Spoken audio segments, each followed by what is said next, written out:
Yo, what's good, YouTube? It's your boy Jay back here with another vid. Hope y'all out there doing well, blessed, on your purpose, getting to a bag, all that good shit. In today's video, we're gonna talk about how to attract good energy into your life and why specifically you're attracting good energy into your life instead of creating good energy. And also, if you stay to the end, I'm gonna actually list the benefits of what happens once you start to cultivate this within yourself and what that's gonna actually do to transform and change your life here in 2023. So let's hop straight into it, man. Without further ado, why is it actually attracting good energy into your life instead of creating good energy in your life, right? And I believe in a principle called the mirror principle. If you're not familiar with it, I believe it was first talked about by Neville Goddard. If you're not familiar with his work, go tap in. Law of attraction, GOAT, literally the one that came up with all these different concepts that we all talk about today, law of assumption, law of attraction. But essentially what the mirror principle is that the universe is always reflecting who you believe yourself to be on the inside.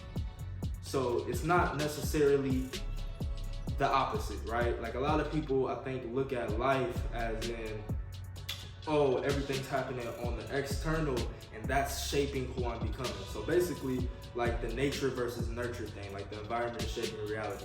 Now, does your environment play a part in who ultimately you become in life? Of course, right?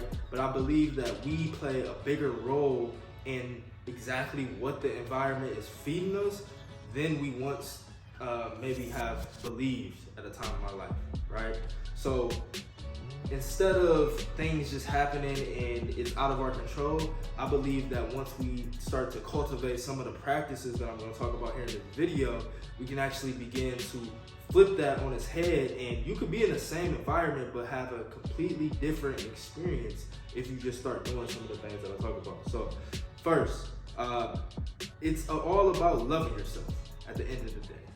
And I know loving yourself is kind of this like cliche topic that a lot of people talk about and you hear all the time, but nobody, I think, really understands it. And I think I'm still understanding it to this day, right? Because love is like a super in-depth and deep topic. Like, I don't think it can be summed up in a soundbite, in a word. I think it's something that's continuously being nurtured. So this idea of loving yourself is such a deep concept, as opposed to how simplistic we like to make it seem. And the reason being is because love is deep, but also it's yourself. And when I'm talking about yourself, I'm talking about your identity, your I amness, who you believe yourself to be. So that brings me into my first tip on how exactly you can begin to start loving yourself more, which is change your beliefs about yourself as well as your beliefs about the world. So if we go back to what I said in the beginning, the mirror principle, and the universe is a mirror, and the mirror is what you believe about the world and what you believe about yourself, and that's going to be reflected back onto you. Then the first step we need to take is actually shifting those beliefs. So what I would recommend on how you can actually do this for yourself is to really get down, get out your journal and really write down who you believe yourself to be. And more so than who you believe yourself to be, check your thoughts on a daily basis. Like, become more in tune and self-aware of the things that you're telling yourself. Are you saying, man, I'm not good enough to do this, or man, I'll never make $1 million, or man, that'll be nice to do this? Or are you believing yourself to be abundant, a creator, made in the image of God? Who are you really believing yourself to be, right? Because that's ultimately what people are going to put back onto you. And that leads to the second thing, which is changing your beliefs about the world.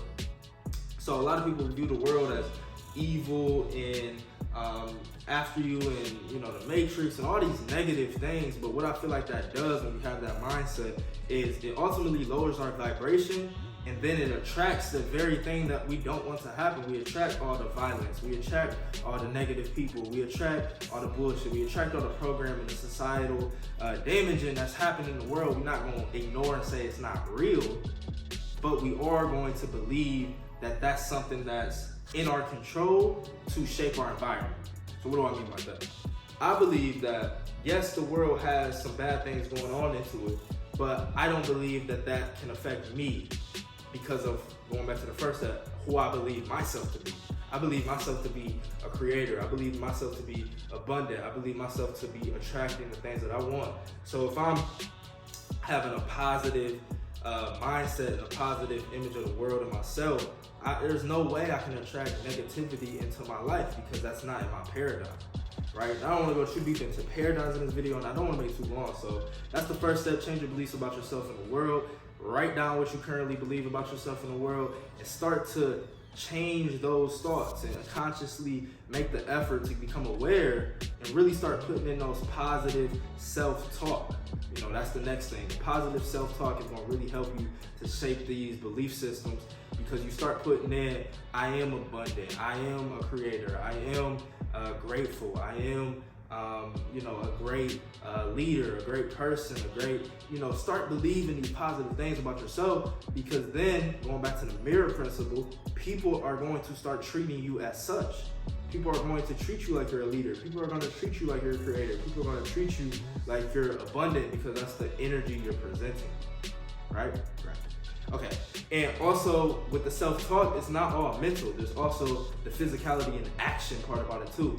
A lot of people don't like to talk about the action. They will talk about these law of attraction, change your mindset, affirmations, visualizations, all these different things. But another powerful way to ultimately change your beliefs, which will change your identity, that's ultimately what we need to do, is shift who we believe we are, is the actual actions that we take on a daily basis, aka our habits.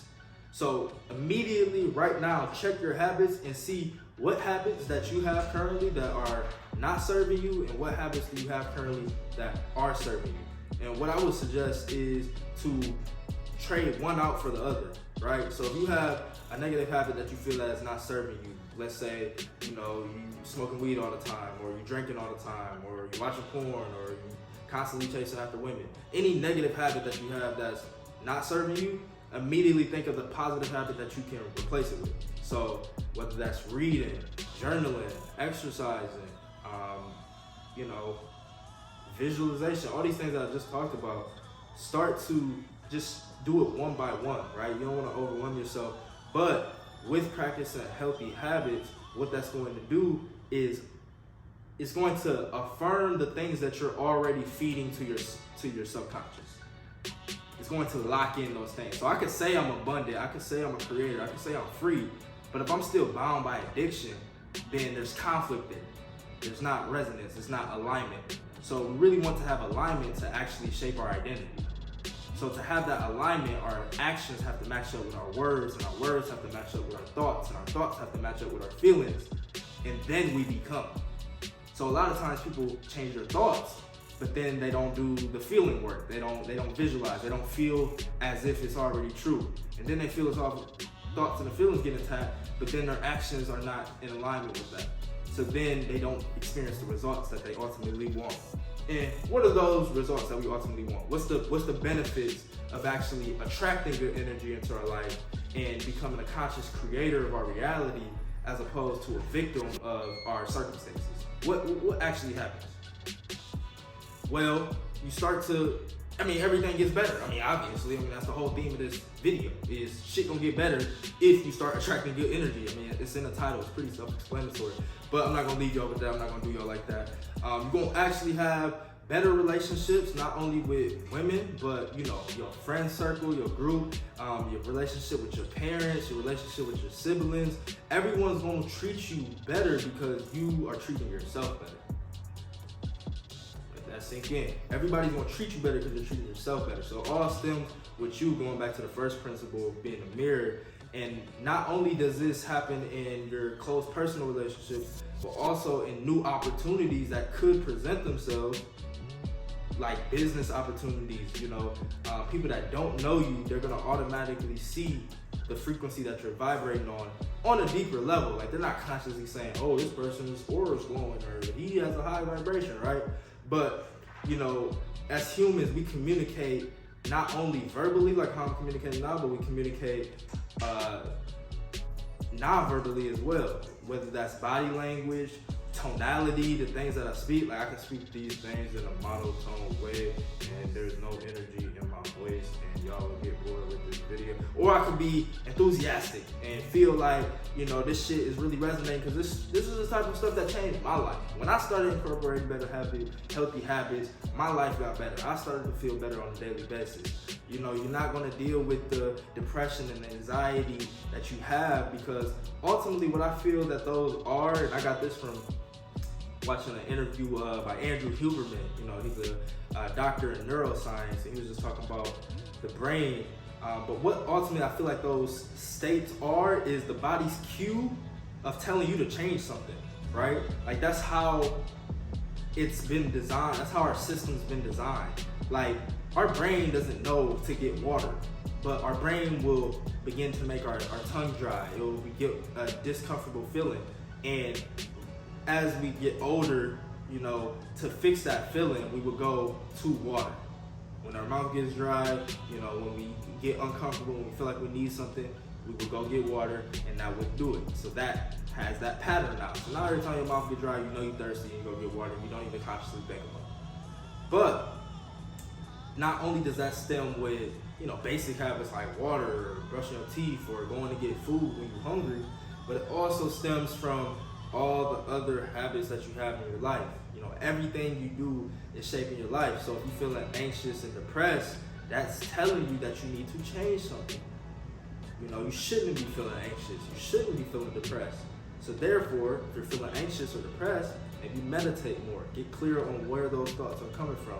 Go back in time. Look at your trauma. Look at all these things so that you are able to do the couple things that I talked about earlier, which is, you know, start speaking more positive. Some people may find that hard to do. Like start speaking more positivity over life. So that means you got to go back and journal about your trauma. Maybe things came up. Why am I the way I am? So that's what I want to wrap with, man. Ultimately, the common theme of how to attract this good energy is the self-awareness to know what you're thinking, what you're feeling, and what you're doing every day, and whether those actions and thoughts and feelings are serving you or not. And if they're not, I suggest to change them. And if you change yourself, you'll change the world. And if you change the world, then you'll change yourself. And yeah, you'll have a good life. Hope you enjoyed the video. Comment type of content you want to see next. If you're new to the channel, my name is Jabe. I make content around self-improvement and entrepreneurship, hoping to help you become the best version of yourself in one way, shape, or form. So if you took some value from the video, go ahead and hit the like button. Also subscribe for more content from me, and I will catch you on the next one.